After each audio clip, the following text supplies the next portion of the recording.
Genesis chapter 44.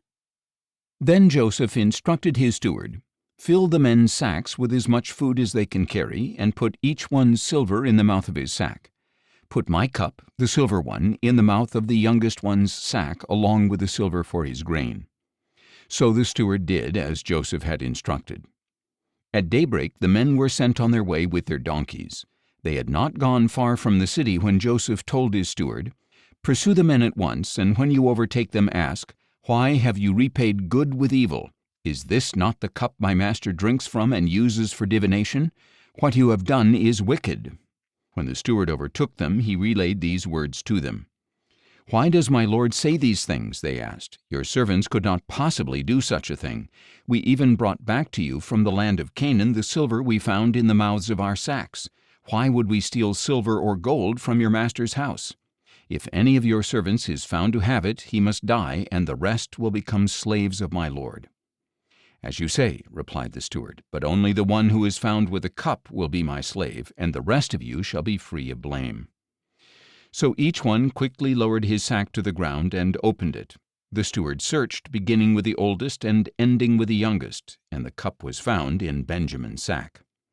Then they all tore their clothes, loaded their donkeys, and returned to the city. When Judah and his brothers arrived at Joseph's house, he was still there, and they fell to the ground before him. "What is this deed you have done?" Joseph declared. "Do you not know that a man like me can surely divine the truth?" "What can we say to my lord?" Judah replied. "How can we plead? How can we justify ourselves? God has exposed the iniquity of your servants. We are now my lord's slaves, both we and the one who was found with a cup." But Joseph replied, "Far be it from me to do this.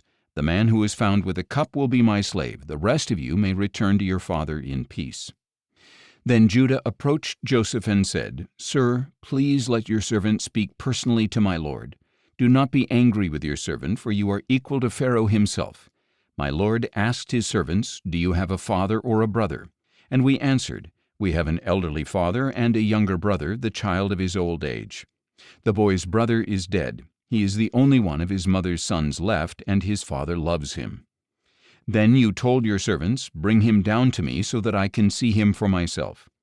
So we said to my lord, 'The boy cannot leave his father. If he were to leave, his father would die.' But you said to your servants, 'Unless your younger brother comes down with you, you will not see my face again.' Now, when we returned to your servant my father, we relayed your words to him. Then our father said, 'Go back and buy us some food.' But we answered, 'We cannot go down there unless our younger brother goes with us. So, if our younger brother is not with us, we cannot see the man.' And your servant my father said to us, 'You know that my wife bore me 2 sons. When one of them was gone, I said, Surely he has been torn to pieces, and I have not seen him since. Now, if you also take this one from me and harm comes to him, you will bring my gray hair down to Sheol in sorrow. So if the boy is not with us when I return to your servant, and if my father, whose life is wrapped up in the boy's life, sees that the boy is not with us, he will die. Then your servants will have brought the gray hair of your servant our father down to Sheol in sorrow. Indeed, your servant guaranteed the boy's safety to my father, saying, If I do not return him to you, I will bear the guilt before you, my father, all my life. Now please, let your servant stay here as my lord's slave in place of the boy. Let him return with his brothers. For how can I go back to my father without the boy? I could not bear to see the misery that would overwhelm him."